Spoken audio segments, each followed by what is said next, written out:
Vijay is always a super star. இந்த இப்போ என்னோட வீட்டில் குழந்தைங்க எல்லாருக்குமே இவர் எப்படி அவர் அப்படி அட்ராக்ட் பண்ணுறாரு, அவர்கிட்ட அப்படி ஒரு சார்மிங் டான்ஸ் ஆக்டிங் எது எடுத்துக்குங்க, அவரோட சாங்ஸ் எடுத்துக்கங்க, எத்தனை வாட்டி வேணால் கேட்கலாம். As a person fabulous person, ரொம்ப காமாக இருப்பார். ஆனால் அவ்வளோ க்யூட்டான ஏதாவது விஷயங்கள் பண்ணிகிட்டே இருப்பார் behind the scenes, behind the camera. But very discipline, fabulous person to work with. எப்படி வசீகரா மூவில வந்து Vadivel sir combination work out ஆயிருக்குமோ அது மாதிரி உங்க ரெண்டு பேரோட நிறைய காம்பினேஷன் செம்மையாவே இருக்கும். கியூட்டாவும் இருக்கும், மிரட்டிட்டே இருப்பீங்க. ஆமா, அந்த சீன்ல வந்துட்டு என்ன தவிர வேற எவளையாவது பார்த்தா கொன்னுடுவேன். கரெக்ட். அது இப்போ ரீல்ஸ்ல எல்லாம் நிறைய ஃபேமஸ் பண்ணிட்டு இருக்காங்க. ஆமா, நிறைய பண்றாங்க. வெங்கட் பிரபு சார் டைரக்ட் பண்ற படத்துல நீங்களும் நானும் நடிக்கிறதா வெளியில ரூமர்ஸ் பரவிட்டு இருக்குது. அது உண்மைதானா இல்ல நடக்குதா, நடக்கிற மாதிரி போகுதா? நோ கமெண்ட்ஸ், நோ கமெண்ட்ஸ் என்று சொல்லும் போதே நமக்கு ஏதோ ஒரு மேடமோட அப்டேட் தந்திருக்க மாதிரி.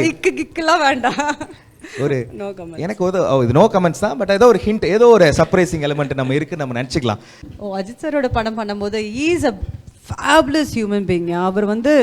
அவர் எப்படி இப்படி இருக்காரு, அவருக்கு சுத்தமாகவே அந்த ஹீரோ, நான் இவ்வளோ பெரிய ஹீரோன்னு எப்பவுமே ஏன் இருந்ததே இல்லை எனக்கு புரியல. நான் ஒரு நாள் பார்க்குறேன், ஷூட்டிங் முடிஞ்சு பேக்கப் ஆகிட்டு போக பார்க்குறேன், ஒரு 100-200 பேர் ஒரு க்யூவில் லைனில் நின்றுட்டு இருக்காங்க. அவங்களோட அசிஸ்டன்ஸில் நிற்க வச்சுட்டு இருக்காங்க. என்னன்னா அவரோட ஃபோட்டோ எடுக்கிறதுக்காக. ஒருத்தங்களுக்கு தனியாக நின்று ஃபோட்டோ, ஷூட்டிங் முடிஞ்சால் எல்லாரும் வீட்டுக்கு போகணும்னு நினைப்பாங்க. அவர் எல்லாருக்கும் பொறுமையாக இருந்து ஃபோட்டோ எல்லாருக்கும் கொடுத்துட்டு தான் கிளம்புனாரு. அவரோட ஃபேன்ஸ்க்கு அவ்வளோ மரியாதை கொடுப்பாரு. ஃபேன்ஸை விடுங்க, எல்லாருக்குமே ஈக்குவலாக ட்ரீட் பண்ணுவார். இந்த ஆர்டிஸ்ட், இவங்க பெரியவங்க, இவங்க சின்னவங்க, இவங்க டைரக்டர், இவங்க வந்து ஜூனியர், எதுவுமே கிடையாது அவர்கிட்ட. எல்லாருமே ஒரே மாதிரி தான் ட்ரீட் பண்ணுவார். இவ்வளோ பெரிய உலக நாயகன் ஃபர்ஸ்ட் டே பார்க்கும்போதெல்லாம் நான் வந்து பொம்பளுக்கு சம்மந்தத்தில் நான் அபாஸ்க்கு பேராக இருந்தேன். இதில் வந்து அவரோட பேர். ஸோ எப்படி நடிக்க போகிறேன், இதில் வந்து ஒரு சீனில் வேறு பிரபு சார் இருக்காங்க, கமல் சார் இருக்காங்க, பிரகாஷ் ராஜ் சார் இருக்காங்க, என்டையர் யூனிட்டில் என்டையர் டீம் இருக்குது. அந்த சீன் வந்து வேறு கமல் சார் வந்து படுத்திருப்பாருன்னு நினைக்கிறேன். டயலாக் சொல்லணும், எனக்கு வரல. So to make it light, அவர் சொன்னார் நம்மளுக்கு இந்த மாதிரிலாம் ஆயிருக்கலன்னு சொல்லிட்டு கமல் சாரும் பிரபு சாரும் வந்து பேசிக்கிறாங்க அந்த இடத்துல வந்துட்டு. ஸோ எந்த அளவுக்கு ஒரு ஆர்டிஸ்டை லைட் ஆக்குறாங்க, அந்த மூமெண்ட் லைட் ஆக்குறாங்க.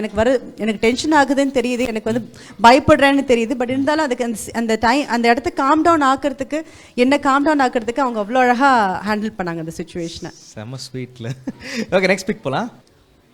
இந்த படம் பார்க்கும்போது உங்களுக்கு என்ன தோணுது? இன்னும் இல்ல பக்ஷி தான். அதேதான் உங்களோட ஃபர்ஸ்ட் படம். First film. ஆக்டிங்னா என்னன்னே தெரியாம ஃபர்ஸ்ட் ஒரு படத்தை முடிச்ச உடனே தமிழ் படம் நான் சைன் பண்ணேன். Completely different experience for me in that film. எல்லாமே புதுசு.